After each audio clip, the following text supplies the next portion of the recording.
Ukraine is tightening up the defense of its border with Belarus over fears that Russia may be preparing a fresh attack, a government official has said.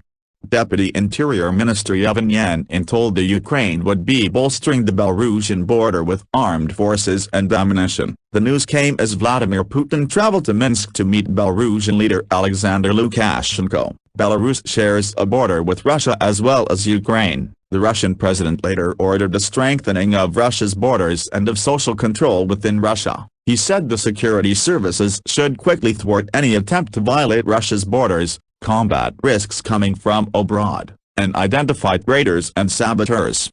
He also said the special services should ensure the safety of people living in the parts of Ukraine that Moscow claims as its own. In some of those areas, most notably Kherson, Russia recently suffered significant military reverses. Russia's defense ministry announced that its troops stationed in Belarus would conduct joint military exercises with Belarus. Reacting to this and the visit, Mr. Yanin confirmed, "We are building up our defense lines all across the border with Russia and with Belarus." While Belarus has not become involved in the war directly, it did allow Russian troops to use its territory to launch the invasion in February. Minsk is coming under increasing pressure from Moscow to step up its support in the special military operation, but Kremlin spokesman Dmitry Peskov dismissed the reports as totally stupid, groundless fabrications. President Putin flew to Minsk for talks with Mr. Lukashenko, the first time in 3.5 years the pair have met in Belarus. Belarus's authoritarian leader has been in power since 1994, but his re-election in 2020 has not been recognized by the EU.